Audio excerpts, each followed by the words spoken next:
Iniciamos, le damos el pase a Moisésito para que nos dé esta lección de hoy. Amén. Bendiciones, Moisésito.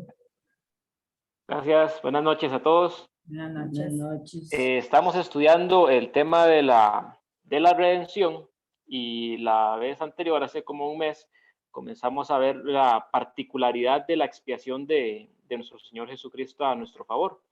Vimos varios temas que vamos a ir recalcando y recordando en esta clase, porque el tema que vamos a ver hoy también recalca cositas que ya vimos, y como fue hace bastante tiempo, hace como un mes, es bueno volver a retomarlos.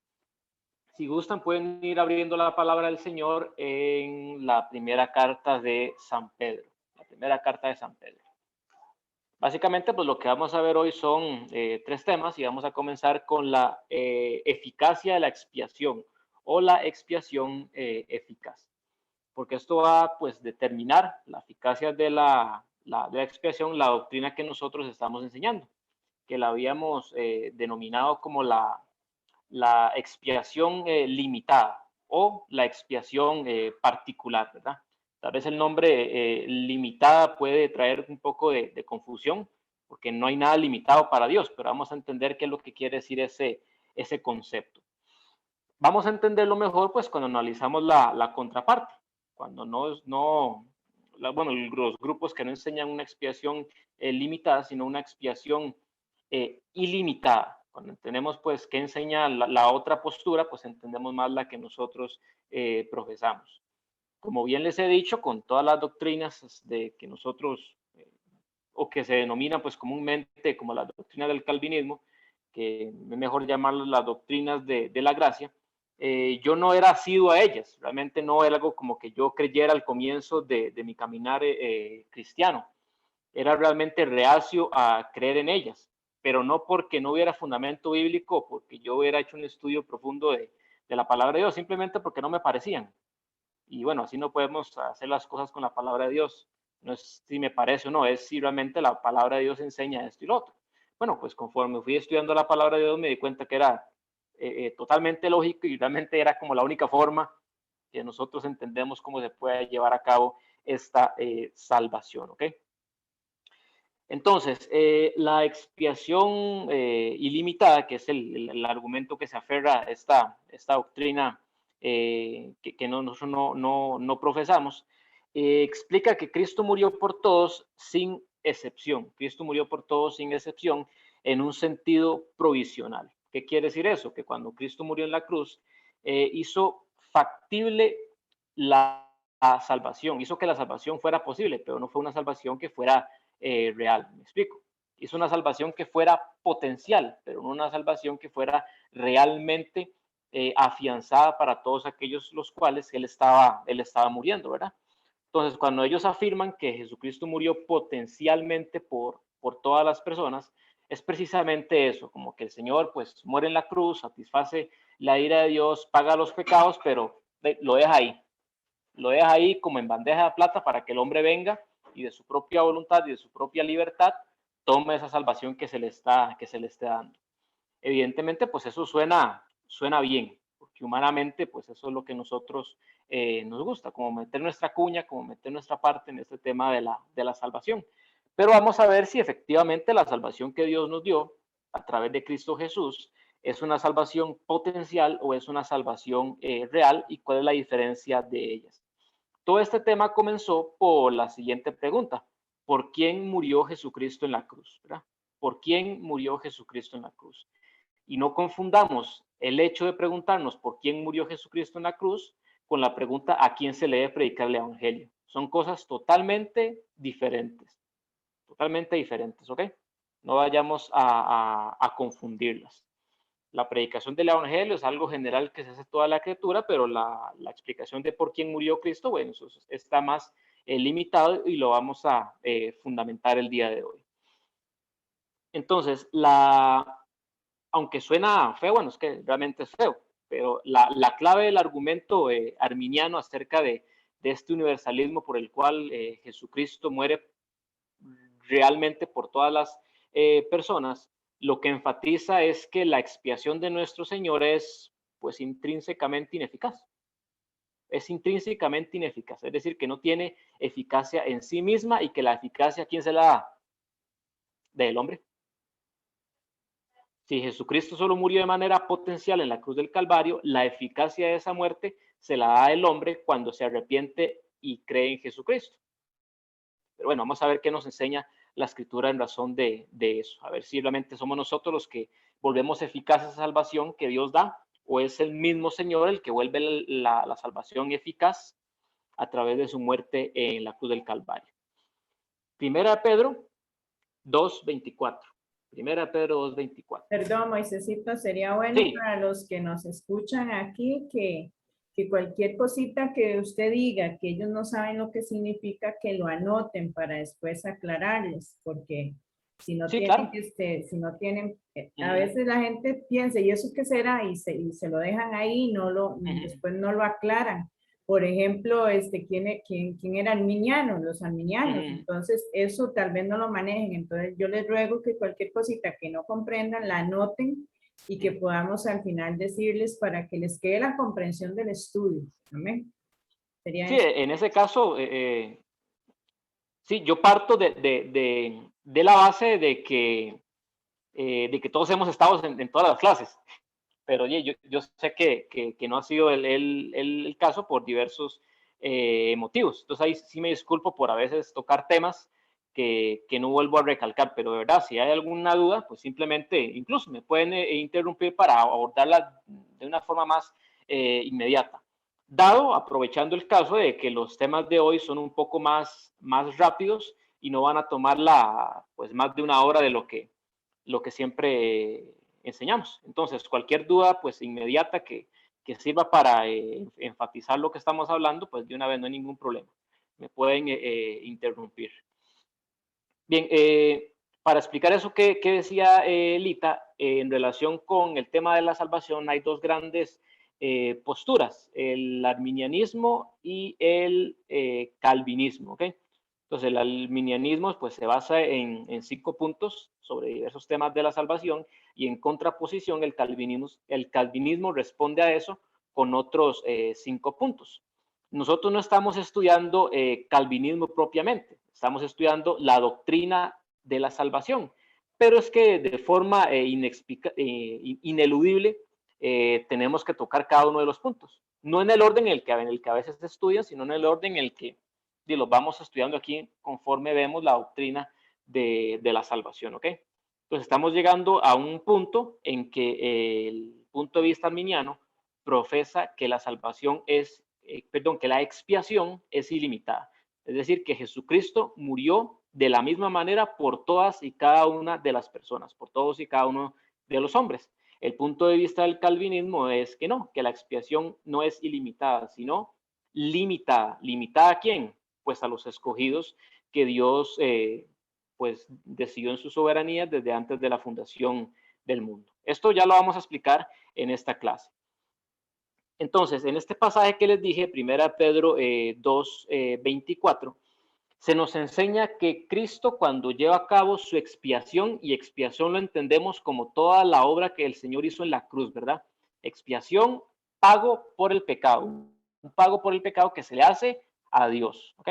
Eso es expiar el pecado, es un pago que Él hizo con su propia sangre en la cruz del Calvario y se lo hizo a Dios pagando por nuestros pecados para que nosotros, que no podíamos pagar, no tuviéramos que pagar por ellos en el infierno, ¿ok? Entonces, estamos hablando de la expiación, de ese tema en sí. Que las escrituras nos enseñan que la expiación de Jesús no es algo potencial, es decir, no es algo provisional, no es algo hipotético, sino que es algo real. ¿Okay? La salvación del pueblo de Dios se vuelve realidad en virtud de la obra de Jesucristo en la cruz del Calvario. Leamos cómo lo dice la palabra de Dios en 1 Pedro 2:24. 1 Pedro 2:24, quien llevó él mismo nuestros pecados en su cuerpo sobre el madero, para que nosotros, estando muertos a los pecados, vivamos a la justicia y por cuya herida fuisteis sanados. Aquí pues es importante retomar clases de español, ¿verdad? Ese tipo de conjugación fuisteis sanados, nos está hablando de, pues, de un tiempo verbal, de una acción que ocurrió en el pasado y que fue completa y que tiene trascendencia en nuestro futuro, ¿verdad? Aquí está diciendo, fuisteis sanados, es una acción concluida, ¿okay? Por la muerte de Jesucristo, por su llaga, por su herida en la cruz, nosotros fuimos sanados. No está diciendo que a través de la muerte de nuestro Señor en la cruz y a través de su herida, el hombre es potencialmente sanado o posiblemente sanado, o si el hombre quiere va a ser sanado en razón de si se arrepiente o si pone su fe en el Señor Jesucristo. No está diciendo eso, está hablando de una manera eficaz.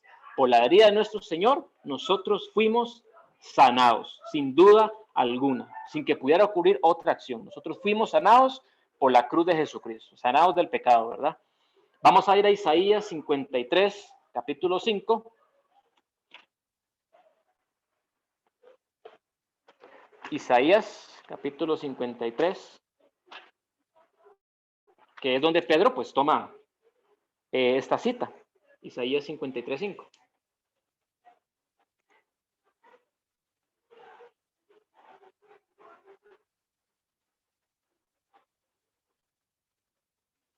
Dice, mas el herido fue por nuestras rebeliones, molido por nuestros pecados, el castigo de nuestra paz fue sobre él, y por sus llagas fuimos nosotros curados. La misma idea, ¿verdad? La misma conjugación de este tiempo verbal. Por sus llagas nosotros fuimos sanados, fuimos curados. Entonces no es una expiación potencial o una probabilidad, sino que es algo real que está ocurriendo. Si ustedes ven, el texto no dice que por sus llagas nosotros fuimos hechos sanables, no sanados, ¿verdad? Sanados, está hablando de sanados en este contexto, pues es un adjetivo que nos habla de una persona que ya fue sanada, valga la redundancia, ¿verdad? Sanable nos está hablando de una posibilidad de ser sanado, pero no de que efectivamente lo es, ¿verdad?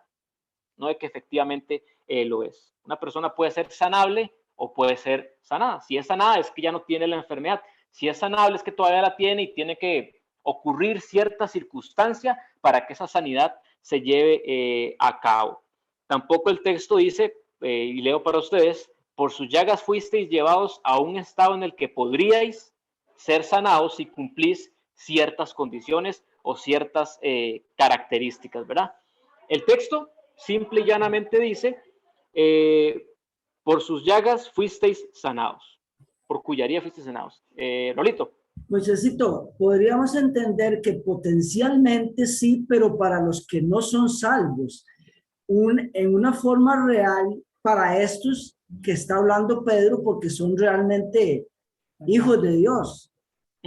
Digamos, en una forma real, fuimos ya sanados los que somos hijos de Dios.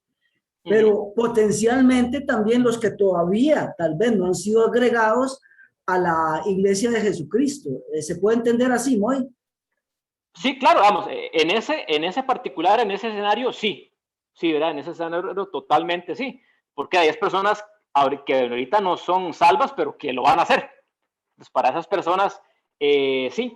Pero digamos, cuando yo lo enfatizo aquí, me refiero a que la expiación es real inclusive para esas personas que aún no son salvas, porque lo van a llegar a hacer en el momento de Dios. Entonces la salvación de ellos es real, es solo cuestión de tiempo para que esas personas pues nazcan de nuevo y conozcan al Señor. Lo que profesa el arminianismo es que la salvación es potencial para todos, ¿verdad? Es potencial para todos o es hipotética para todos. Entonces, en ese escenario podría ocurrir lo siguiente. Si la salvación es hipotética, entonces depende del hombre si acepta esa salvación o no. Entonces, podría existir un mundo posible en que nadie aceptó la salvación, porque es una posibilidad en el que nadie acepta la salvación de Dios. Entonces, lo que Jesucristo hizo en el Calvario no tiene, es en vano, no tuvo sentido. Y no, recuerden cuando vimos el mes anterior acerca del sacerdocio levítico y cómo cuando en diversos textos el el escritor ponía, bueno, derramará su sangre o hará tal sacrificio, y que efectivamente y realmente los pecados de Israel iban a ser perdonados. Esa es la eficacia de la expiación. No es que podían llegar a ser perdonados si Israel se arrepentía o creía en el Señor. Es que eran perdonados de manera real, porque el cordero pascual o el sacrificio, el animalito que estaba muriendo, estaba pagando realmente por los pecados de ellos. Entonces no dependía de ellos, sino de ese sacrificio que se estaba dando. Cuando mencionamos la potencialidad, tomémoslo con ese mismo ejemplo del sacerdocio levítico. Entonces el animalito moría, pero estaba pagando los pecados solos de las personas que respondieran afirmativamente al llamado del Señor, no para el pueblo de Dios como realmente estaba haciéndolo así. Veamos otros pasajes. Vamos a Primera de Juan 3:5. Primera de Juan 3:5.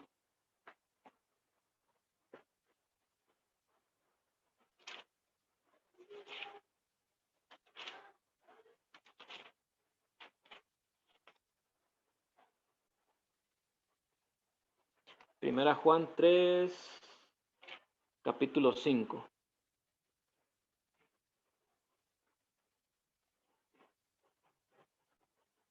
Vean la certeza con la que el texto lo dice. Lo que, si no lo estoy explicando bien, me interrumpen de verdad, porque lo que yo quiero enfatizar o lo que yo quiero que usted se lleve en su corazón es que cuando usted dice que Jesucristo murió por usted en la cruz del Calvario para pagar sus pecados, lo hizo de manera real. Realmente Él murió por usted y realmente Él pagó por sus pecados, y no dependió del día en que usted hizo su profesión de fe, o en el día que usted cree que se arrepintió, o en el día en que usted cree que lo recibió como Señor y Salvador. Él realmente, de manera eficaz, hace 2000 años, pagó por sus pecados, expió sus culpas y le dio su salvación de manera, solo que había que esperar el tiempo para que usted pues naciera de nuevo y lo recibiera Él como Señor y Salvador. Pero hace 2000 años el Señor, de manera eficaz, de manera real, de manera verdadera, me salvó a mí, pagó mi culpa. No fue que el Señor murió en la cruz para ver si Moisés lo recibía, ¿verdad? Para ver si Moisés creía, no. Yo quiero que se lleve eso en el corazón, la veracidad, la eficacia de la expiación de nuestro Señor en la cruz del Calvario. Entonces, vea el énfasis que le da aquí Juan en este versículo. Y sabéis que Él apareció para quitar nuestros pecados, y no hay pecado en Él. Él apareció para quitar los pecados, punto. Él apareció para quitar los pecados. No para ver si quitaba los pecados o para ver si potencialmente quitaba los pecados en la medida en que el hombre respondiera afirmativamente. Apareció para quitar los pecados de manera total. Y así es lo mismo pues con las otras características de la salvación que ya vimos, ¿verdad? Vamos a Romanos capítulo 3:25. Romanos 3:25. En los términos de la expiación, pues la palabra de Dios nunca habla como de posibilidad, sino de hechos concretos y ya hechos establecidos, hechos que ya tienen un resultado predeterminado por Dios. ¿Okay? Jesucristo muere en la cruz y la salvación de los elegidos de Dios está hecha. Dice Romanos 3:25.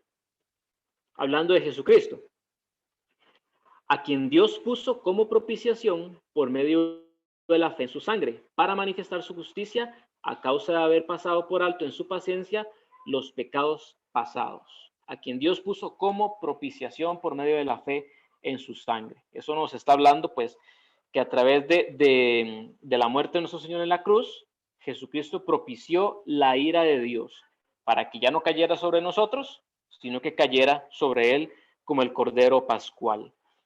Y vean este pasaje, Mateo 1:21. Hay a veces pasajes que uno pasa en una lectura muy fugaz, en una lectura como muy rápida, y son pasajes muy sencillos, pero que tienen una gran doctrina. Mateo 1:21. Mateo 1:21. Pasaje conocidísimo, ¿verdad? Y dará a luz un hijo y llamará su nombre Jesús, porque él salvará a su pueblo de sus pecados. Uno dice, ese pasaje que tiene de teología profunda. Ahí está la expiación limitada. O, para que lo entendamos, ahí está la eficacia de la expiación del Señor. Llamarás a su nombre Jesús. ¿Por qué lo va a llamar Jesús? Porque él salvará a su pueblo de sus pecados, como un hecho que solo está esperando para que se cumpla, para que se haga realidad. Él va a salvar a su pueblo de sus pecados. No va a traer la posibilidad de una salvación, sino que va a traer una salvación real por los pecados de su pueblo. Él salvará a su pueblo. Es un hecho real que va a ocurrir. Y efectivamente así ocurrió. Entonces déjenme leerles lo que dice el autor J.J. Parker. Leo para ustedes. El propósito salvador de Dios en la muerte de su Hijo no fue un mero deseo ineficaz, que depende de la disposición a creer del hombre para su cumplimiento. De manera que por mucho que Dios pudiera hacer, Cristo podría haber muerto y no haberse salvado a nadie en absoluto. Eso es lo que mencionábamos ahora, ¿verdad? Eso pudo haber ocurrido. La Biblia ve la cruz como la revelación del poder de Dios para salvar y no de su impotencia. Cristo no ganó una salvación hipotética para creyentes hipotéticos, una mera posibilidad de salvación para cualquiera que pudiera creer, sino una salvación real para su propio pueblo escogido. Su preciosa sangre nos salva a todos realmente. Los pretendidos efectos de su autosacrificio le siguen de hecho, solo porque la cruz fue lo que fue. Su poder salvador no depende de que se le añada la fe. Su poder salvador es tal que la fe fluye de ella. La cruz aseguró la plena salvación de todos aquellos por los que Cristo murió. ¿Okay? Entonces la salvación, la expiación, es inherentemente eficaz. Entonces, la pregunta de por quién murió Cristo, él murió por aquellos que el Padre había predestinado salvar, y solo exclusivamente por ellos, ¿verdad? Solo exclusivamente por ellos. Todo lo que es de la salvación depende de forma absoluta y de forma exclusiva de Dios. Nada depende de nosotros. ¿Dónde se da la confusión? Que nosotros somos observadores externos de todo el proceso salvífico, ¿verdad? Somos observadores externos, no estamos desde la posición de Dios. Todo esto que estamos comentando, que a veces es confuso, solo estamos hablando del procedimiento por el medio del cual Dios salva a las personas. Desde nuestra perspectiva, las cosas son diferentes, ¿verdad? Desde nuestra perspectiva, las cosas son diferentes. Desde nuestra perspectiva, pues usted le predica el Evangelio de Jesucristo a alguien y usted ve que la persona cree y se arrepiente y nace de nuevo y comienza a dar fruto y comienza a congregarse. Eso desde nuestro punto de vista. E incluso usted lo ve en su propia vida y es como así.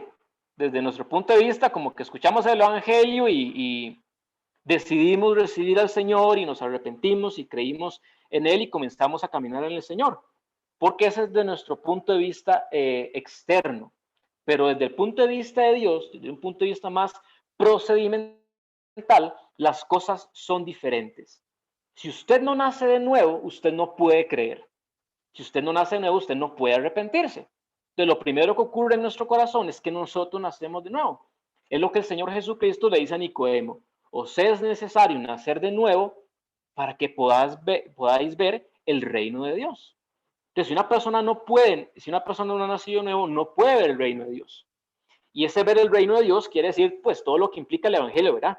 Si usted no nace de nuevo, usted no va a escuchar el reino de Dios. Usted no va a recibir el reino de Dios, usted no va a querer nada con el reino de Dios, o va a querer algo con un sistema religioso, que podría llamar usted cristianismo o cualquier otro nombre, pero no con la verdadera cristiandad que nosotros profesamos a través de la palabra de Dios. Entonces, lo primero que hace en nuestro corazón, lo primero que hace el Señor por medio de su Espíritu, es que nos hace nacer de nuevo, es decir, nos da vida para que nosotros podamos escuchar el Evangelio y a través de eso nos capacita y nos da fe para que la depositemos en Él y nos da arrepentimiento para que nos volvamos a Él. Pero todo lo hace Dios. Como les digo, uno lo analiza uno mismo y uno no siente que sea así, pero así es porque así lo enseña la palabra de Dios. Entonces no nos basemos tanto con lo que pensamos en nuestras emociones, sino en lo que manifiesta la palabra de Dios. Como les dije al comienzo, la pregunta, ¿por quién murió Jesucristo en la cruz? No es lo mismo que a quién se le debe predicar el evangelio. Son cosas muy diferentes y por favor no las confundamos para que no caigamos en ese error, ¿verdad? Bien,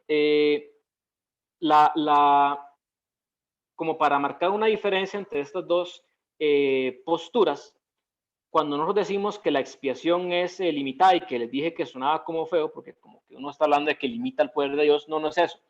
La expiación es limitada porque está limitada al pueblo escogido por Dios. Está limitada a aquellos individuos que Dios eligió desde antes de la fundación del mundo y exclusivamente solo para ellos, ¿verdad? O sea, es como un pensamiento lógico, ¿verdad?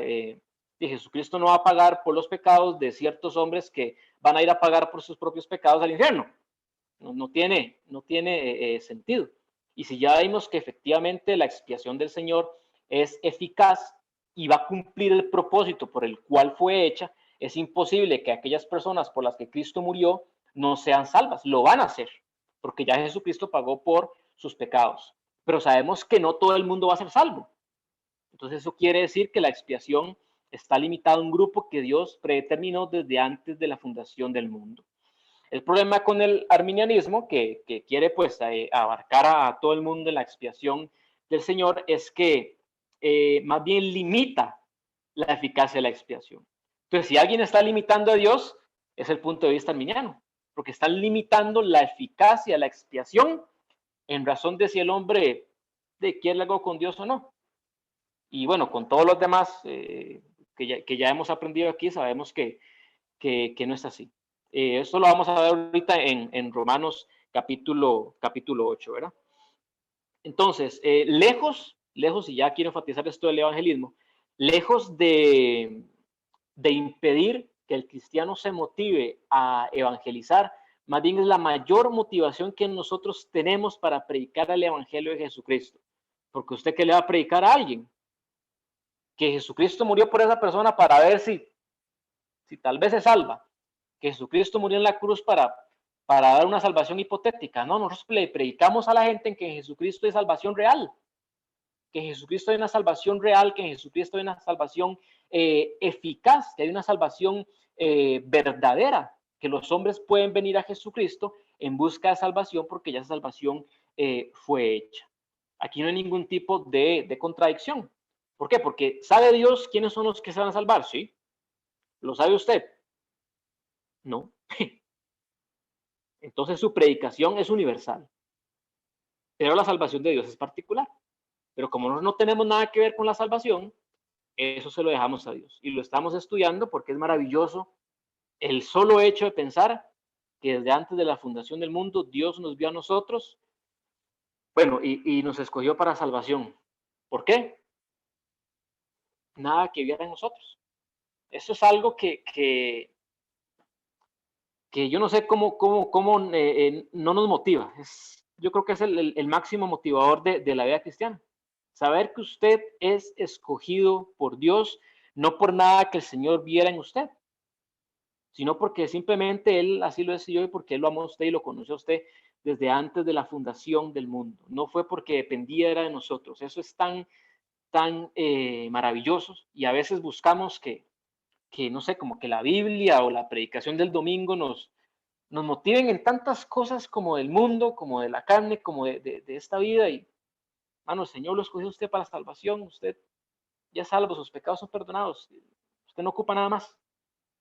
Usted solo ocupa eso que lo mueva a usted, que su corazón se constriña para entregarse a Él, para servirle a Él, para amarlo a Él, para buscarlo a Él, para sacrificarse por Él. O sea, es maravilloso saber que Él nos escogió. Entonces, la predicación del Evangelio no se socava con la expiación limitada, más bien la establece. Cuando le predicamos a alguien en el Evangelio, le estamos diciendo que en Jesucristo hay una salvación real. Ahora bien, como les decía, aquí no hay nada contradictorio. Yo me puedo parar delante de 1000 personas y predicarles que si cada una de ellas cree en el Señor Jesucristo, que si cada una de ellas lo recibe como su Señor y Salvador y se arrepiente de sus pecados, tiene vida eterna. Porque eso es lo que enseña la palabra de Dios. De esas 1000 personas, ¿cuántos se salvar? Yo no sé. Pero es que a nosotros no nos compete saber a quién se le predica y a quién no. Le predicamos a toda criatura. Recuerden lo que hemos visto en un pasaje muy maravilloso en la carta de los Hechos, donde, bueno, Pablo está en una ciudad donde se le están dificultando las cosas, y el Señor le dice a Pablo, tranquilo, continúe predicándole a toda persona, porque en esa ciudad yo tengo mucho pueblo. Aún no eran salvos, pero Dios tenía mucho pueblo que simplemente estaba esperando que Pablo abriera su boca y predicara el Evangelio de Jesucristo. Pablo no sabía quiénes eran, él simplemente predicaba. Y las ovejas de Dios iban a escuchar su llamada, iban a escuchar su voz. Todos los demás que estaban muertos se iban a quedar en la tumba. Eso me trae mucho acuerdo, pues, la escena de Lázaro, ¿verdad? En la resurrección de Lázaro hay tanta teología, hermanos, también. Hay tanta riqueza ahí, porque, pues sí, si uno lo piensa, pues de manera lógica, cuando Jesucristo dice, Lázaro, ven fuera, y Lázaro ya estaba vivo. Ya tenía que estar vivo para que pudiera escuchar el llamado soberano del Señor. Es decir, ya Jesucristo lo había resucitado. Y es que eso es lo mismo que pasa con nosotros. Esa es una figura tan rica de lo que es la salvación, en la cual el Señor nos da vida. Y ahí dice, Moisés, venga. Y usted no puede hacer otra cosa que ir. Lázaro fue resucitado, y me imagino que dice, estaba ahí todo oscuro, no podía ver nada, no sabía qué había pasado. Y escuchó la voz soberana de Dios, Lázaro, ven fuera. Y el que estaba ahí amarrado como una momia salió, no sé si dando brincos o arrastrándose, pero salió porque no pudo soportar la voz soberana del que lo llamaba. Pero ya Jesucristo lo había resucitado, ya sus ojos podían escuchar. Entonces nosotros, cuando nosotros predicamos el Evangelio de nuestro Señor Jesucristo, es exactamente lo mismo. Ahí van a haber un montón de personas muertas en sus tumbas que no van a escuchar, pero van a haber otros que ya están vivos, pero que están ahí como que no saben qué está pasando, que están en oscuridad, que solo están esperando escuchar ese llamado, que los llamen por su nombre, para salir al encuentro del Señor. Entonces eso es lo que nos motiva a nosotros, porque entonces nuestra predicación es también eficaz. Una predicación a una persona que ya el Señor eligió va a ser eficaz sí o sí. Eso nos tiene que motivar a predicar el Evangelio de Jesucristo. ¿Okay? Ahora bien, en la obra sumo sacerdotal de nuestro Señor, como el segundo punto que vamos a ver el día de hoy, la obra de nuestro Señor Jesucristo como sumo sacerdote, pues también nos habla de esta expiación eficaz. Es muy rico estudiar libros levíticos, bueno, ya a partir de que se instaura la orden de Leví como los sacerdotes de Dios, es muy rico estudiar todo eso porque Jesucristo como sacerdote sigue la misma línea de ellos, sigue la misma línea de los sacerdotes de Leví, aunque él es de la orden de Melquisedec, ¿verdad? Eso es otro tema, pero sigue como la misma línea en las acciones que hacen los sacerdotes levíticos a lo que hace nuestro Señor Jesucristo en la cruz del Calvario por nosotros, ¿verdad? El sacerdote levítico, ustedes lo recordarán, lo detallo muy brevemente. El sacerdote levítico en el día de la expiación tomaba un macho cabrío, lo degollaba, lo asesinaba, porque la paga del pecado es muerte. Entonces una criatura tenía que morir en lugar de el pueblo, ¿verdad? Pero él no solo hacía eso, sino que con esa sangre derramada, él entraba al lugar santísimo y la rociaba en el propiciatorio y delante del propiciatorio, para que todo esto fuera totalmente eficaz y no simplemente algo hipotético. Entonces Jesucristo cumple ambas funciones. Él es el cordero que entra al altar del sacrificio y entrega su vida, y a la misma vez es el sumo sacerdote que toma su preciosa sangre y la pone en el propiciatorio, propiciando la ira de Dios sobre nosotros. Entonces, nuestro Señor cumple esas dos funciones y lo hace, como les digo, de manera eficaz, de manera real, como un sacrificio perfecto. Vamos a ir a Hebreos 9:24. Hebreos 9:24. Y aquí vamos a ver que así como la expiación, pues, se limita a los escogidos del Señor, toda la obra que realiza nuestro Señor Jesucristo también, incluyendo la intercesión por los que son suyos. Y que Hebreos siempre me cuesta llegarle. Hebreos 9:24. Ya llegué.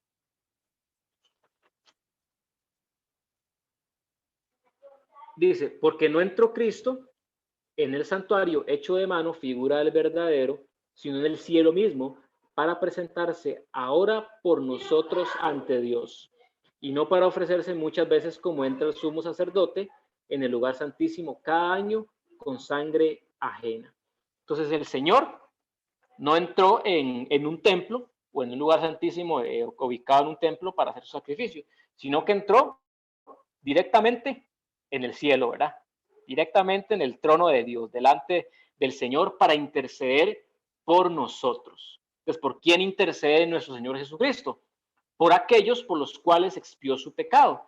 ¿Y quiénes son aquellos por los cuales expió su pecado? Aquellos que Dios en su soberanía eligió desde antes de la fundación del mundo. Entonces son aquellas personas por las cuales nuestro Señor Jesucristo intercede. Entonces realmente nuestro Señor está intercediendo por cada uno de nosotros en virtud de la expiación eficaz que hizo en la cruz. Entonces vea lo maravilloso, todo lo que se consigue o lo que nuestro Señor consiguió para nosotros, para nuestro beneficio en la cruz del Calvario, ¿eh? Perdón de pecados, vida eterna. El Señor está ahí constantemente, día y noche, aunque en el cielo no hay día y noche, es una forma de hablar. El Señor está intercediendo por usted y por mí día y noche sin cesar. El Señor está abogando por usted y por mí sin cesar, porque el enemigo está sin cesar acusando a los hijos de Dios delante del Padre. Entonces ahí está el Señor como nuestro abogado también sin cesar delante de Dios. O sea, sus llagas, su sacrificio es la evidencia perpetua de que nosotros hemos sido perdonados. Y esto nos motiva evidentemente a la santidad, ¿verdad? Y el último tema, Romanos, mi querido Romanos, capítulo 8, 29 al 39. Y aquí es donde vamos a quedarnos un poquito más. Aquí es donde pues más claro que se ve la eficacia de la expiación. Romanos capítulo 8.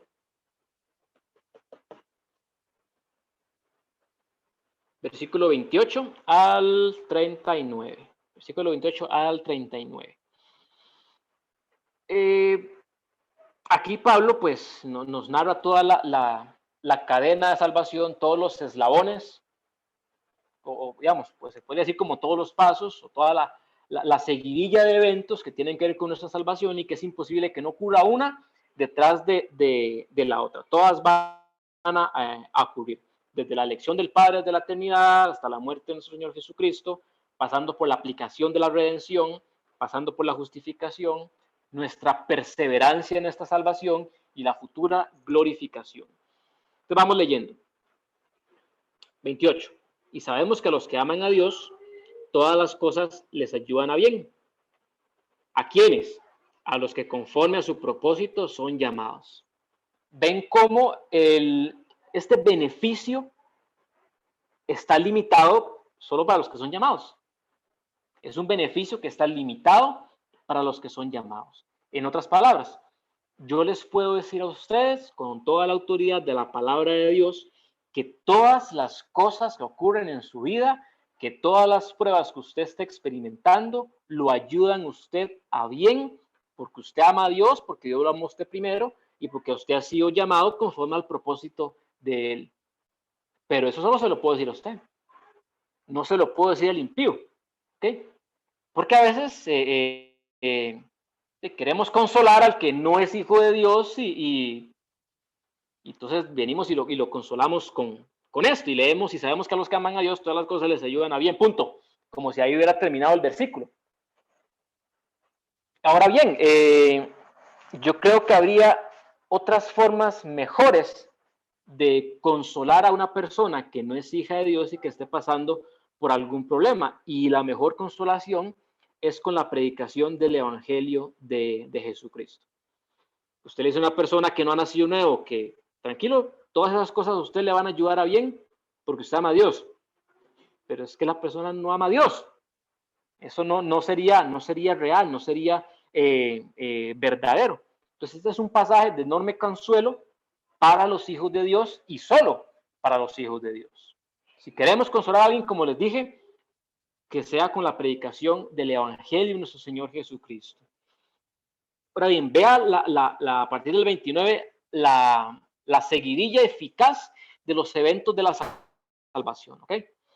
Porque a los que antes conoció, es decir, Dios a los que antes conoció, también los predestinó para que fuesen hechos conformes a la imagen de su Hijo, para que Él sea el primogénito entre muchos hermanos. Entonces hay unas personas que Dios conoció desde antes de la fundación del mundo.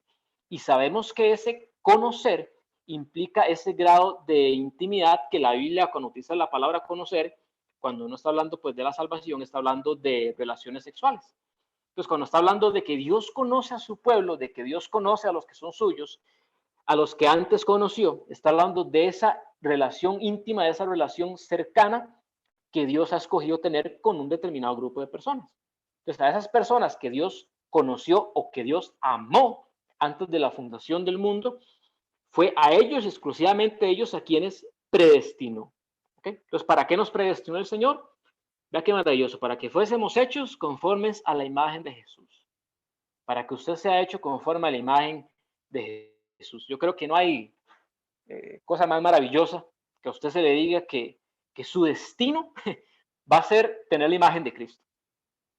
Algo increíble. Yo creo que no necesitamos más en esta tierra que la esperanza de saber que un día usted va a ser a la imagen de Cristo. Es increíble. 30. Y a los que predestinó, ¿ok? Los conoció, los predestinó. ¿Qué hizo con los que predestinó? A esos también los llamó. Los llamó con el llamamiento eficaz a través del llamado general del Evangelio. A esos también los llamó. Y a los que llamó, ¿qué hizo con los que llamó? Los justificó.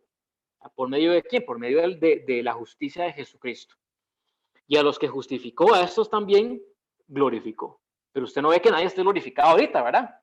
La glorificación va a venir cuando el Señor regrese por cada uno de nosotros en su gloriosa segunda venida. Ahorita nadie está glorificado, pero está en un tiempo pasado. ¿Por qué? Porque es eficaz, porque ya Dios lo estableció así. Ya Dios estableció que eso va a ocurrir y es tan verdadero y es tan fidedigno lo que Dios promete que se puede hablar en tiempo pasado. Es un futuro profético que se habla en tiempo pasado porque es Dios el que lo dice. Y como es Dios el que lo dice, Dios jura por su propio nombre, eso va a ocurrir. Entonces puede hablar como un evento que ya ocurrió. Tenemos tal certeza de que vamos a ser glorificados, que usted puede decir, yo estoy glorificado en Cristo Jesús. Es solo esperar el cumplimiento del tiempo para que eso acontezca, para que eso ocurra. Dice después en el versículo 31. Antes de esto, pues tenemos que preguntarnos. Dice, ¿qué pues diremos a esto? Si Dios es por nosotros, ¿quién contra nosotros? Si Dios es por nosotros, ¿quién contra nosotros? ¿A quién se referirá ese nosotros? ¿A quién se refiere ese nosotros que Pablo menciona tantas veces en este capítulo 8 de la carta a los romanos? Ese nosotros tiene que ser exclusivamente aquellos que el Padre conoció de antemano. Es que no pueden ser otras personas. Aquí Pablo no está hablando de nosotros refiriéndose a la iglesia de Jesucristo que está en Roma, sino refiriéndose a nosotros en razón de todas aquellas personas que han sido salvas y que serán salvas de aquí hasta que nuestro Señor Jesucristo venga y hayan cielos nuevos y tierra nueva. Entonces, ese nosotros se refiere a todos nosotros que fuimos escogidos por el Señor desde antes de la fundación del mundo. Y son aquellos por los cuales el Señor está a nuestro favor. ¿qué pues diremos a esto? Si Dios es por nosotros, ¿quién contra nosotros? El que no escatimó ni a su propio Hijo, sino que lo entregó por todos nosotros, ¿cómo no nos dará también con él todas las cosas? Todos nosotros es lo mismo, ¿verdad? Ese todos nosotros se refiere a todos nosotros, aquellos que Dios conoció de antemano, que los predestinó, que los llamó, que los justificó y que los glorificó, y que preserva su salvación hasta la eternidad. ¿Okay? Entonces, si Dios no escatimó su propio Hijo, sino que lo entregó por todos nosotros, ¿cómo no nos dará también con él todas las cosas? Es una pregunta, digamos, ridícula en el sentido de que si Dios no escatimó ni a su propio Hijo, o sea, si la expiación de nuestro Señor Jesucristo es tan eficaz, entonces, ¿cómo ahora va a ocurrir que la salvación va a depender de nosotros? O que no se nos va a dar la salvación, o que si no nos va a dar todas las cosas. Es que no tiene ningún sentido. La muerte de nuestro Señor Jesucristo no fue en vano. No fue en vano su muerte, fue una salvación real que cumplió el propósito por el cual fue realizada y por el cual fue determinada. Entonces, todo lo que tiene que ver con las bendiciones que nos recibimos, pues las recibimos nosotros en razón de esta expiación limitada que hace el Señor por nosotros. Dice el 34, perdón, el 33. ¿Quién acusará a los escogidos de Dios? Dios es el que justifica.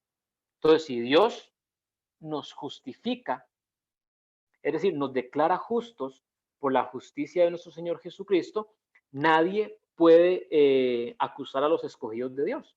Entonces, vea el énfasis que le da. ¿Quién acusará a los escogidos de Dios? Nadie puede hacerlo, porque Dios los escogió. Y como Dios los escogió, también los justificó. Es imposible que nadie nos pueda acusar delante de Dios. Acusar en el sentido de que sea una acusación válida para que el favor de Dios cambie en contra nuestra, ¿verdad? Porque el enemigo siempre está acusándonos, pero es que esa acusación no es válida, porque ahí está la evidencia del pago que es la sangre de nuestro Señor Jesucristo. Y como su expiación es eficaz, o sea, solo imagínense que la expiación no fuera eficaz. Imagínense que no fuera eficaz, que el Señor, o sea, que siempre dependiera de nosotros. Entonces, algunas veces las acusaciones del enemigo serían válidas y Dios las escucharía y actuaría conforme a lo que el diablo le dice. O sea, es que no tiene ningún sentido, no puede ocurrir así. Además, la palabra nos está diciendo lo contrario, ¿verdad? 34. ¿Quién es el que condenará? Cristo es el que murió, más aún el que también resucitó, el que además está a la diestra de Dios, el que también intercede por nosotros. ¿Okay? Entonces, ¿quién nos va a condenar? Nadie nos puede condenar, porque Cristo murió de manera efectiva por nosotros. Si Jesucristo no hubiera muerto de manera real por nosotros, es posible que alguien pueda condenarnos, o es posible que podamos ser condenados. Porque como les decía ahora, entonces la eficacia de la expiación de nuestro Señor dependería si yo decido poner mi fe en el Señor, si yo decido escogerlo. En otras palabras, el hombre sería el que activa la eficacia expiatoria. Eso es totalmente, yo creo que pues antibíblico y considero que blasfemo. La sangre de nuestro Señor Jesucristo es suficientemente poderosa para cumplir el propósito por el cual fue derramada. No hay nada que se tenga que hacer más, no hay nada que se tenga que esperar más, la salvación está hecha. Cuando Jesucristo en la cruz dijo consumado es porque la salvación ya estaba hecha. Ya no había más que añadir, ya no había que esperar a ver si el hombre recibía a Dios. No, la salvación del pueblo escogido por Dios fue consumada, fue hecha. Jesucristo no dijo, está bien, ahora morí, ahora de ahí hay que esperar a ver si los hombres se acercan a Dios. No, consumado es, hecho está, telestai, un canto de victoria, la victoria que obtuvo Jesucristo en la cruz del Calvario por nosotros de manera eficaz. Consumado es, mi salvación fue hecha y está completa, totalmente. Y entonces sigue lo demás, ¿verdad? Que Jesucristo está a la diestra de Dios y es el que también intercede por nosotros. Pero realmente intercede por nosotros, intercede por nosotros de manera real. ¿Quién nos separará del amor de Cristo? Tribulación, o angustia, o persecución, o hambre, o desnudez, o peligro, o espada. Vean que el apóstol Pablo ni se molesta en responder, porque la respuesta está implícita allí. ¿Veis? Si nadie nos puede acusar, si nadie nos puede condenar, si Jesucristo está intercediendo por nosotros todos los días, si Dios no escatimó a su Hijo, sino que lo entregó por nosotros, ¿quién nos va a separar del amor de Cristo? Es que absolutamente nada. Nada nos puede separar del amor de Cristo. Versículo 36, como está escrito. Tal vez este texto no lo entendemos porque nosotros no vivimos en un periodo ni en un contexto de persecución. Como está escrito, por causa de ti somos muertos todo el tiempo.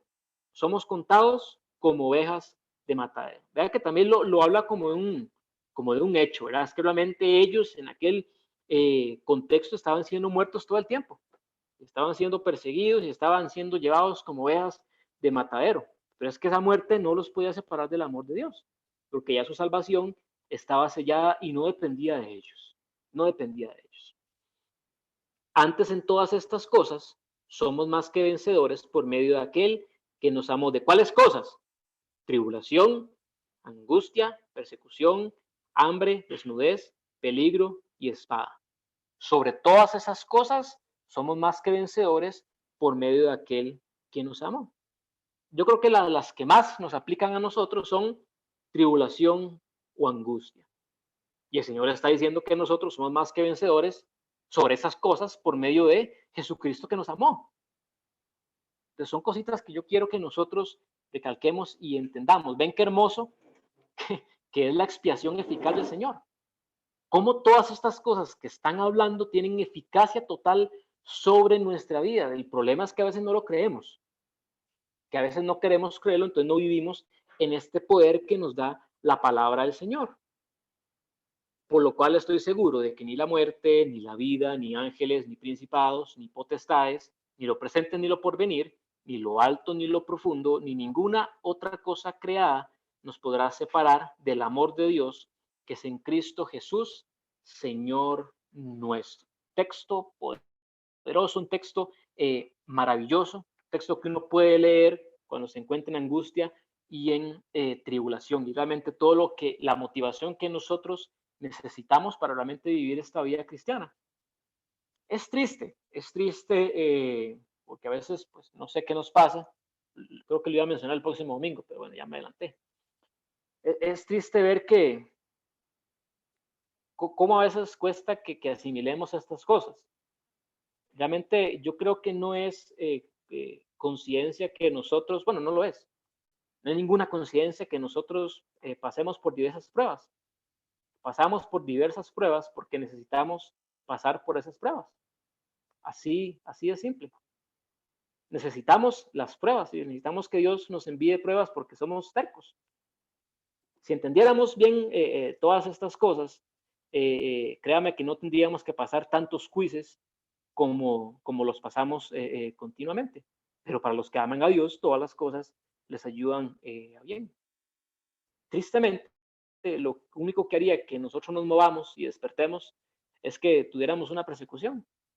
Si tuviéramos una persecución, hermano, créame, no solo que la iglesia se depuraría, sino que nosotros nos alentaríamos, nos levantaríamos a hacer lo que Dios nos manda hacer, a vivir esta rica vida cristiana. Usted no se imagina el privilegio que tenemos de estudiar la palabra de Dios y estar unidos en este momento. No me refiero a Zoom y a los elementos tecnológicos de los que disponemos ahora. No, me refiero a la libertad que tenemos como hijos de Dios de reunirnos, de tener Biblias, de si usted quiere va y se compra otra Biblia, de tener Biblias de estudio, de no tener miedo de profesar de que somos cristianos. Me refiero a esa libertad que tenemos aquí, pero no es una libertad que usemos. Si tuviéramos nosotros una persecución, si estuviéramos en esos países de persecución o en aquellos tiempos de persecución, créame que su mayor, bueno, o uno de sus mayores anhelos, de sus mayores deseos, lo que más usted anhelaría en su corazón, es que llegara el domingo para congregarse con sus hermanos. Porque ahora va a haber momentos en que estas personas no pueden o no pudieron, no porque no querían, sino porque estaban siendo perseguidos, porque no podían salir del escondite donde estaban, pero su corazón estaba enardecido de deseo de ver a sus hermanos en Cristo y hablar de la palabra del Señor. ¿O cuántos no desearán, una vez que leyeron la Biblia y tal vez, no sé, fueron despojados de ella por también el momento de persecución, volver a tener este pan de vida en sus manos para volver a sumergirse en él? Y nosotros tenemos como 5 Biblias en diversos lenguajes. Cuando no entendemos una, vamos a otra. Entonces son cosas de las que nosotros necesitamos despertar en agradecimiento al Señor. Porque si estamos viendo la doctrina de la gracia, si estamos viendo cómo esta expiación es eficaz, cómo realmente Jesucristo murió por mí en la cruz y pagó efectivamente mis pecados en la cruz y me dio todo lo que necesito para vivir la vida cristiana, ¿cómo no me voy a derramar en amores hacia Él? O sea, es imposible, es la consecuencia lógica. No estudiamos nada de esto para debatir con los arminianos, no estudiamos nada de esto para debatir con otros creyentes, no estudiamos nada de esto para acrecentar un simple y mero intelectualismo, estudiamos esto para acrecentarnos en nuestra santidad. Estas cosas me motivan a mí demasiado para ese despertar o como para ese reavivamiento que nosotros necesitamos.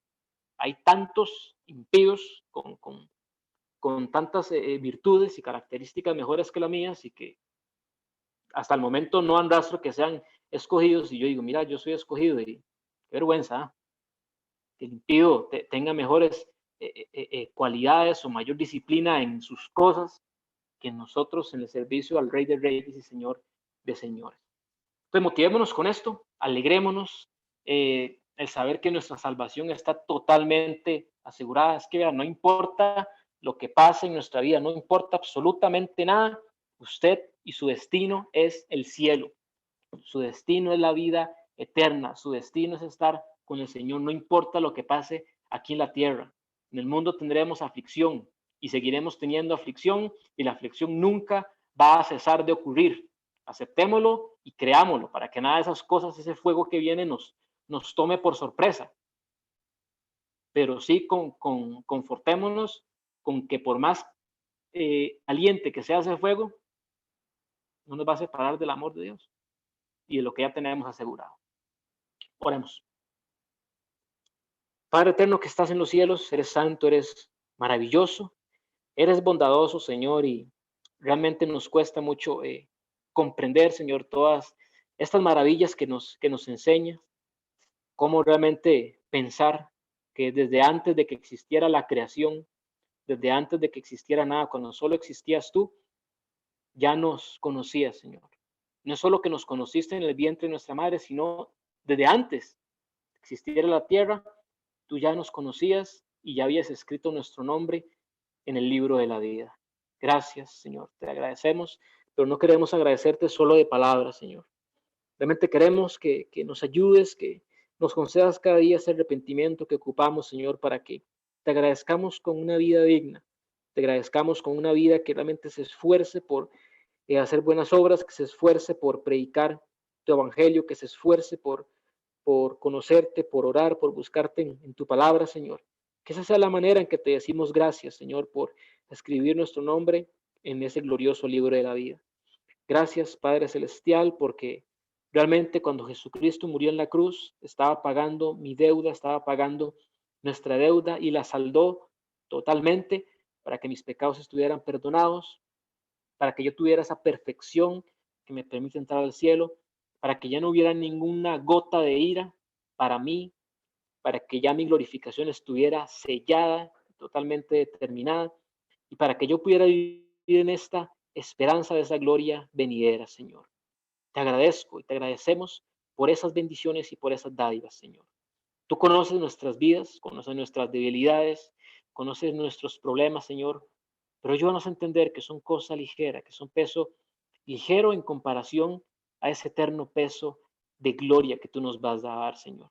Te pido por mis hermanos, los que están aquí conectados, los que no pudieron conectarse, Señor, para que tu palabra impacte nuestras vidas, impacte sus corazones, para que tú fortalezcas los brazos caídos, los que necesitan consuelo, pero que sea con esta palabra, Señor, que sea con estas maravillas que acabamos de estudiar.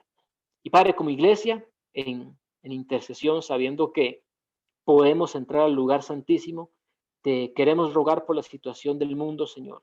Te pedimos y clamamos a ti por nuestros hermanos en Cristo, por los que viven en Afganistán, por los que viven en Corea del Norte, por los que viven en estos países donde hay persecución, Señor, donde todavía tus hijos son asesinados.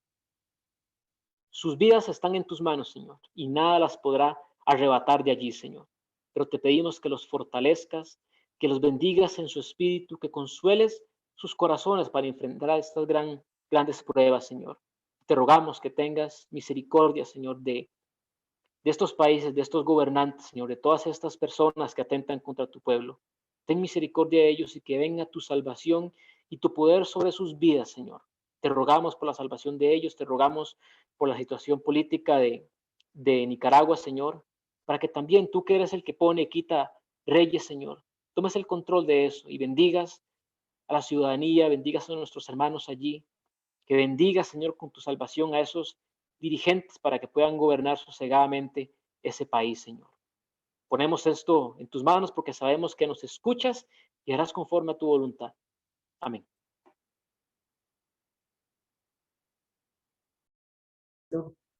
Amén. Muchas gracias, Moy. Qué hermoso saber que asentar esa fe, esa enseñanza en nuestros corazones, saber que somos de Cristo por su gran misericordia. ¿Qué puede traernos mayor gozo que eso, verdad? Uh-huh. Y así poder vivir esta vida cristiana en la libertad que Dios nos ha dado. Amén. Uh-huh. ¿Alguna consulta, alguna pregunta, algún aporte que tenga alguno? Raulito primero. Sí. Pues no, sencillamente darle gracias a mi Dios por ese misterio, porque sigue siendo un misterio profundo esta salvación, y así lo dice claramente Romanos. Dice: oh profundidad de las riquezas, de la sabiduría y de la ciencia de Dios, cuán insondables son sus caminos. En realidad, la mente de Dios, pues, es la mente de Dios. Nosotros aceptamos, y ahí es donde entra la fe. Por fe nosotros creemos todo esto que está escrito, y no nos hacemos tantas cuestiones en nuestra mente. Sencillamente, Él es soberano, nos eligió, gloria a Dios. Y como dice Moisésito, ojalá que esto nos sirva como para decir, bueno, ya el que es salvo tiene que ser salvo. No, porque por otro lado Dios nos manda a predicar el evangelio, a dar testimonio, a ser fieles a los mandamientos de Dios, en fin. Es un todo. Pero sí, gracias a nuestro Señor por la vida de cada uno de ustedes, por nuestras vidas, por los que ya han sido agregados al cuerpo de Cristo, y gracias por los que ya en su soberanía también han sido agregados, aun cuando físicamente no los veamos, pero realmente es un hecho, porque esta salvación que Dios nos da, y lo sabemos, tantas veces lo hemos dicho, pero es necesario, mi hermano, estarnos afirmando y reafirmando en estas verdades. ¿Por qué? Bueno, sencillamente porque hay un mundo que nos bombardea constantemente con un montón de filosofías extrañas y pensamientos raros que pueden llegar en un sentido a minar, no a quitarnos la salvación, lógicamente, no, pero sí a minar nuestros pensamientos y la actitud hacia este glorioso Jesucristo que nos salvó. Así que, mis amados, fortalezcámonos en la fe de nuestro Señor Jesús, y con estos estudios y esta bendita palabra de Dios, de verdad, hagamos músculos espirituales, nos afirmemos constantemente y nos edifiquemos unos a otros. Los amamos y les damos las buenas noches, y cualquiera que vaya ahí a intervenir, muy bienvenido el comentario. Amén. Bueno, buenas noches. ¿Quién quiere abrir su micrófono y hacernos alguna consulta, pregunta, comentario?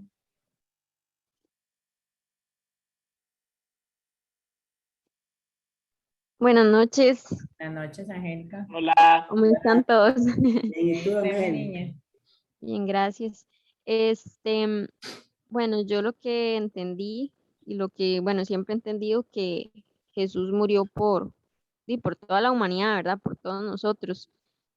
Y solo aquel que le recibe es el que va a ser salvo, ¿verdad?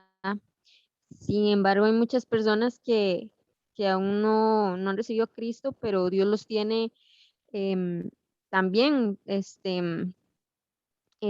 escogidos, porque en algún momento, ¿verdad? Van a aceptar a Cristo. Amén. Pero como dice la palabra, solo aquel que acepta a Cristo, ¿verdad? Y, conocerá el reino de Dios.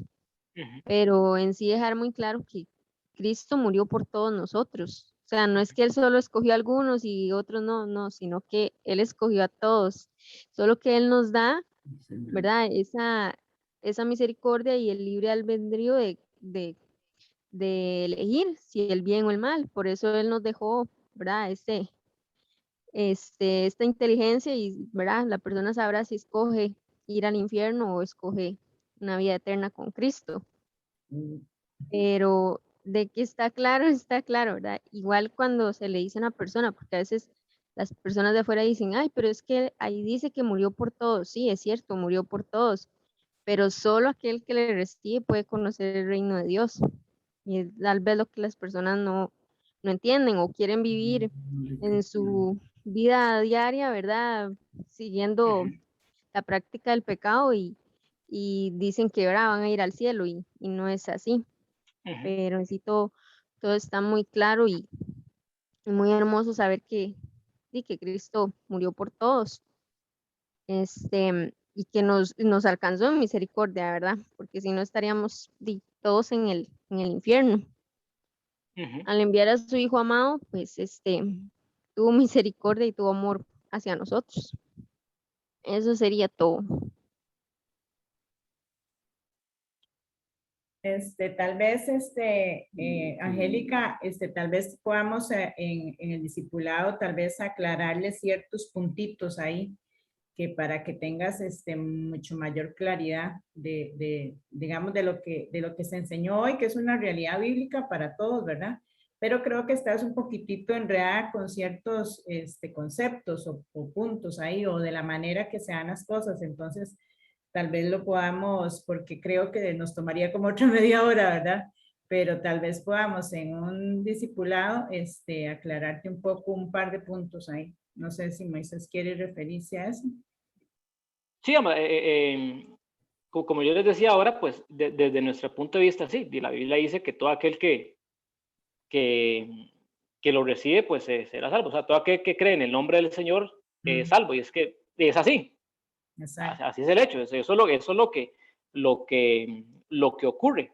La responsabilidad del hombre está en arrepentirse y creer en el Evangelio, ¿verdad? Y creer en Jesucristo y recibirlo como Señor y Salvador. Esa es la responsabilidad del hombre, pero eso no quiere decir que sea la parte del hombre para la salvación. El asunto es el siguiente. El hombre tiene que creer en Jesucristo y arrepentirse, pero el hombre en su condición natural no quiere arrepentirse y no va a creer en Dios porque no quiere hacerlo. Sus sentidos espirituales están cauterizados. Él no quiere realmente acercarse al Señor. De hecho, en San Juan capítulo 3, 16 al 21, si no recuerdo, bueno, el texto dice que de tal manera amó Dios de tal manera amó Dios al mundo, que entregó a su Hijo unigénito para que todo aquel que en él cree no se pierda, sino que tenga la vida eterna. Está bien, sí. Todo aquel que en él cree no se va a perder, sino que va a tener la vida eterna. Entonces, usted cree en Cristo, va a tener la vida eterna. Pero el texto sigue explicando aún más el detalle y nos habla de aquellas personas que no creyeron en el Señor. Y son personas que no creyeron en el Señor porque amaron más las tinieblas que la luz. Y de hecho, todos y cada uno de nosotros amamos más las tinieblas que la luz. Entonces, a menos que sea el Señor el que haga nacer de nuevo nuestro corazón, nosotros no lo vamos a recibir y no vamos a creer. El asunto es que esa parte, como dice el Señor le dice el Señor a Timoteo, ese obrar del Espíritu Santo es como el viento. Va para donde viene y hace como quiere. Es algo que nosotros no vemos y algo que nosotros no nos damos cuenta, digamos, de que ocurre. Simplemente pasa. Entonces, como les mencionaba ahora, desde nuestro punto de vista como observadores humanos, sí, nosotros vemos a las personas que reciben a Jesucristo y son salvas. Pero desde el punto de vista de la palabra del Señor, las personas nacen de nuevo, bueno, Dios las hace nacer de nuevo y en razón de eso pueden creer y recibir al Señor. Eso lo encontramos también en Juan capítulo 1, versículo 12. Más a todos los que les recibieron, a todos los que creen en su nombre, se les dio potestad de ser hechos hijos de Dios. Entonces, a estas personas que se les dio potestad de ser hechos hijos de Dios, son los que le recibieron y los que creyeron en su nombre. Bueno, de hecho, no dice que se les dio. Dice, habla de un pasado más. Déjenme, se los busco aquí para... San Juan 1:12. Para la forma más clara. Más a todos los que le recibieron, a los que creen en su nombre, les dio potestad de ser hechos hijos de Dios. Es decir, como una acción que ocurrió en el pasado y que tiene trascendencia en las acciones consecuentes que se van a dar, ¿verdad? Y si no, pues también lo encontramos en Efesios capítulo 2, 8, 9 y 10, ¿verdad? Cuando se nos dice que la salvación no es por gracia, pero que la salvación no es por obras, sino por gracia de Dios. Y que esto no es de vosotros, ni la gracia ni la fe, sino que es un don que Dios nos da. Sí, no dice la fe, que van a llegar a ser hijos, sino que ya son hechos. Sí. Creo, la fe... Perdón, Moisésito, creo que ese es el punto culminante de la escritura, que no es por obras. O sea, yo no puedo hacer absolutamente nada, ni para nacer de nuevo, ni para ser salvo, ni para santificarme, ni para buscarlo a Él, porque toda la salvación, como lo has apuntado en otras lecciones, es total y absolutamente obra de Él. No es obra de hombre para que nadie se gloríe, incluyendo la misma fe. Es un don de Dios. Un don de Dios. Un regalo de Dios. Así que no hay mérito alguno para nosotros. Y realmente, ¿qué es lo que le queda a uno? Glorificar al Dios eterno, que yo sin merecer nada, porque como decía Moisés, hay personas que a uno le avergüenzan, se conducen mejores que uno mismo, y sin embargo ellos no están incluidos. Bueno, todavía no los vemos que hayan llegado. Entonces, el punto, creo que toda la escritura es eso. No es por obras, siempre ha sido por gracia y misericordia de Dios. Entonces... Eso y el orden de los eventos. Yo creo que el orden de los eventos es lo que tal vez no comprendemos. Cuando Moisés decía que verdad, que esa es la parte de nosotros. La parte de nosotros es, bueno, según nosotros, hacer una oración de fe, aceptar a Jesús como Señor y Salvador, que es lo que hemos oído toda una vida, ¿verdad? Declararlo como Señor, como dice Romanos, ¿verdad? Que lo recibimos y lo confesamos con nuestra boca y creemos en nuestro corazón. Entonces, el orden es que cuando eso sucede, como para ponerlo tal vez más claro, cuando eso sucede y nosotros recibimos a Cristo, lo aceptamos o no sé, sentimos algo diferente o pensamos diferente y empezamos a congregarnos y empezamos a orar y empezamos a tener amor por la Biblia y todo eso empezó en nosotros. Ya Cristo había obrado, porque dice la palabra que Él es el que convence de pecado, de justicia y de juicio. O sea, ya Él nos había convencido, pero antes de la fundación del mundo ya se había proyectado Él en salvar a Arita, a Moisés, a Raúl y a todos nosotros los que estamos hoy aquí, ¿verdad? Y a todos los que hoy son salvos y a todos los que ya murieron salvos y a todos los que van a ser salvos en el futuro. Él lo hizo desde antes de la fundación del mundo. Ya estábamos en su mente y en su corazón todos los que vamos a ser salvos. La enseñanza clara de hoy es que hay otra posición de que todo el mundo será salvo. Y eso no es cierto, porque la Biblia deja la enseñanza de que no todo el mundo, toda persona nacida desde Adán y Eva, hasta que Dios le dé fin a esto, va a ser salva. No va a ser así. Van a ser todos aquellos por los que Cristo murió en la cruz del Calvario. Van a ser todos aquellos a los que ya Cristo predestinó desde antes de la fundación del mundo. Aquí lo importante es que no sabemos quiénes son, o sea, quiénes son. Yo puedo ver a gente que me parece que son salvos y no sabemos, o sea, hay muchos que están ahí por los cuales oramos y no sabemos. Más bien deberíamos de orar por todos aquellos que van a ser añadidos al cuerpo de Cristo, ¿verdad? Pero el punto es ese, cuando ya nosotros recibimos a Cristo o alguien recibe a Cristo y hace una oración y lo vemos que empieza a dar fruto, es porque ya Cristo lo salvó, porque ya estaba en el corazón de Dios. Esto es una enseñanza muy, muy hermosa, pero nosotros necesitamos, los hijos de Dios, necesitamos comprender que si vemos al vecino y nosotros nos vamos a decir, ese será o no será, no, nosotros vamos a orar por él y a rogarle a Dios por su alma. Solo Dios sabrá si este que vive al frente de mi casa va a ser salvo o no, solo Dios sabe. Entonces no nos deja el Señor saber eso a nosotros para que no tengamos esas ideas de que ya, y entonces ¿para qué voy a orar por aquel si aquel se va a condenar? Es que no sabemos si aquel se va a condenar. Por nuestra familia, mucha de mi familia se va a condenar y qué terrible, pero es una realidad. O sea, puede ser una realidad, puede ser que Cristo los salve a todos o salve a algunos. Ahí es donde nosotros no tenemos que meter nuestra naturaleza humana, debemos creer y descansar en el Señor, que Él murió por nuestros pecados, que nosotros, por la gracia de Dios, usted y yo hemos sido perdonados, salvados. O sea, uno, eso se admira todos los días y uno dice, Señor, wow, o sea, me salvaste a mí, ¿verdad? O sea, es increíble que Dios me haya salvado a mí para mí, ¿verdad? Entonces, ¿qué hago yo? Vivo esta vida que Dios me ha dado para Él y sigo orando por los demás. Pero no todo aquel que me dice, Señor, Señor, entrará en el reino de los cielos. Hay mucha gente confesando a Jesús ahí afuera como Señor y Salvador, o como Señor, o como Salvador, o creen en Cristo y no creen porque su vida lo demuestra. Entonces son cosas que nosotros, esto lo aprendemos muchas veces aquí en la mente y hasta, ¿verdad? Cuando vamos caminando en la escritura, cuando vamos caminando en estos estudios, es que eso se nos va acentuando, porque al menos a mí me tomó muchos años comprender esto, como Moisésito, no lo creía, lo llegó a creer, ¿verdad? Porque uno creía que uno tenía que hacer algo, que había que portarse bien, que hay que ir a la iglesia, que hay que orar, que hay que hacer esto. No, ya Cristo nos salvó y por eso es que hacemos todo lo demás. Moy, a ver si me aclara a mí también, para todos.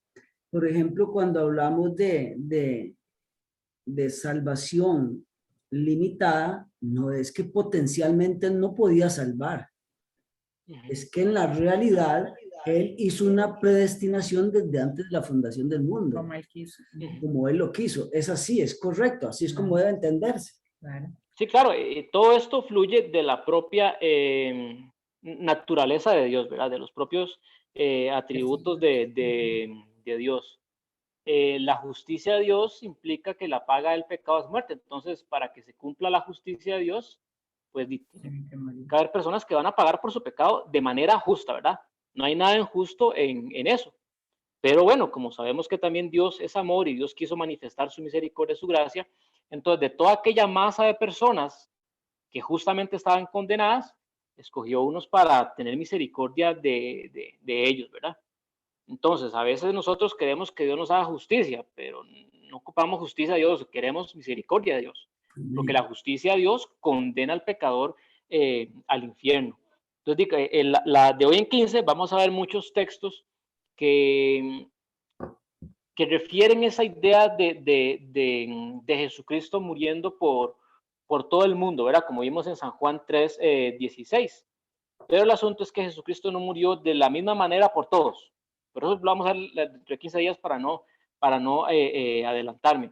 Y efectivamente, como apuntaba ahora Angélica, está la responsabilidad del hombre. Dios nos dio un libre albedrío. Nosotros tenemos que escoger a Dios. Dios siempre nos pone a escoger entre el camino correcto y el camino que no es. Y nosotros venimos y realmente desde nuestra perspectiva vemos que escogemos a Dios en razón de lo que nosotros hemos escuchado acerca del Evangelio. Pero créanme que nosotros comenzamos a escoger a Dios porque ya Él escogió, bueno, nos escogió a nosotros. Amén. Entonces, libremente escogemos a Dios. Sí, totalmente libremente lo hacemos. El asunto es que una persona que Dios ha hecho nacer de nuevo, es imposible que no escoja a Dios. Es imposible que no vaya a escoger libremente a Dios. Eso es lo que ha pasado. Ya Dios le abrió los ojos. Analícelo como está. Una persona ciega está caminando al borde del precipicio. Cuando se le abren los ojos, él se da cuenta de la situación y se devuelve, porque es lo lógico.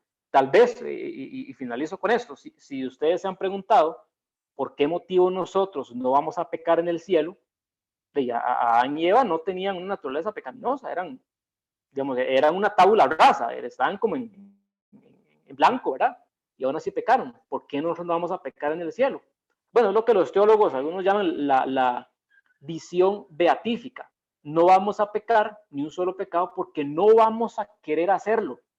No va a haber posibilidad de pecado porque vamos a tener tal amor desnudo hacia Dios, tal percepción de su gloria, de todo lo que Él es, que es imposible que la criatura elija pecar en vez de elegir siempre obedecer al Señor. Entonces, en ese sentido, vamos a ser siempre agentes libres. Entonces, Dios nos hace nacer de nuevo y nos hace un llamado soberano que no podemos resistir, pero a la misma vez venimos a Él libremente, porque no podemos escoger otra cosa, porque no queremos escoger otra cosa, porque ya hay un amor más grande que me domina a mí, que es mi amor por el Señor. Como les dije, de hoy en 15 vamos a ver todos esos versículos. Okay. No, y como lo dijiste, perdón, como lo dijiste hace un rato, del caso de Lázaro, y no le quedaba más remedio que salir. Pero él sí, él se levantó y comenzó a brincar para salir, entonces fue también la voluntad de él, ¿verdad? Entonces son dos cosas que se combinan de forma que no entendemos, pero que están allí. La soberanía de Dios, la responsabilidad del hombre. ¿Alguien más? Daniel, Andrew, Diana, Anthony, no sé quiénes están atrás. ¿Alguien más que quiera consultar, preguntar, decir, comentar? Sí, Eli, Anthony. de darle gracias a Dios que nos escogió para Él. Amén. Y que por el momento no estamos pasando esa persecución que tienen otros cristianos. Correcto. Que tenemos una libertad para poder hacerlo cuando queremos y en donde queremos. Amén. Y estar tranquilos también, porque en el momento que seamos perseguidos por su causa, Él va a estar ahí dándonos fortaleza. Amén. Gloria a Dios. Ya solamente ese comentario. Así es. Amén, así es, Tonito, así es. Gloria al Señor. El Señor nos prepara para todas esas aflicciones, porque nada nos puede separar de Cristo, como leíamos, ¿verdad? Entonces, venga lo que venga, Dios nos va a ayudar, nos va a dar la fuerza, nos va a dar todo lo que ocupemos para pasar, como dice Isaías, pasamos por el fuego y no nos quemamos, pasamos por las aguas y no nos ahogamos, porque el Señor está con nosotros. Amén. Hermoso. Daniel. Aquí estoy. ¿Y tú? Ahí vemos no vimos a ninguno, pero ahí están. Aquí estoy, pero no se me ocurre qué comentar ahorita. Está bien, Daniel, démosle gracias a Dios. ¿Qué le parece? Maravilloso estar en Cristo, ¿ah? Sí, por supuesto. Amén, gloria a Dios. Nos gozamos. Andrito o Tami, ¿algún comentario? Buenas.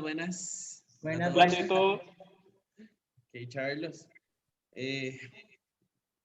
Comentario, pues no hay nada más que decir, más que saber que tenemos vida eterna, saber que a pesar de nuestros pecados, de lo que éramos, el Señor nos escogió y ahora somos nuevos, no es nuestra vida, ahora es para Él y todo lo que debemos de hacer debe ser para el Señor, de agrado suyo, para que Él igualmente nos vea bien y podamos estar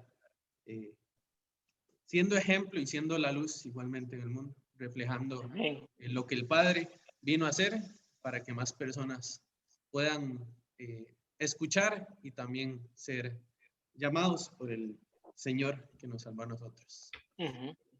Amén. Amén. Gloria a Dios. Bueno, nos damos esperamos gracias, mañana. Señor. No falten. Sí. Que cuando tenemos esta convicción tan grande, como decía Moisésito, lo que más queremos es honrar a Dios, servir a Dios, congregarnos, vernos, gozarnos unos a otros, y eso lo hacemos cuando nos congregamos. Así que Dios les bendiga. Buenas noches, amados. Muchas gracias a todos por estar ahí. Bien. Tal vez se queda un momentito Moisésito. Sí. Bendiciones a todos. Buenas noches. Buenas noches, que descansen. Hasta mañana, mis chiquitos todos. Chao, Angélica. Chao, Don Yulito. Chao, Andrew. Chao. Bendiciones. Bye, Ángel. Sigue te estudiando vimos, la ahora Biblia sí. bastante, ¿oyó? Bendiciones, saludos a Tamita que debe estar por ahí atrás.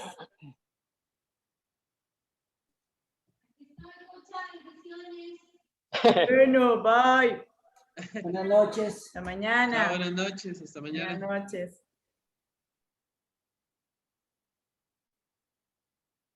Sí, ya, Moisésito, que el próximo sábado, ¿Todavía estás grabando, Lita? ay, sí, vamos a pararlo.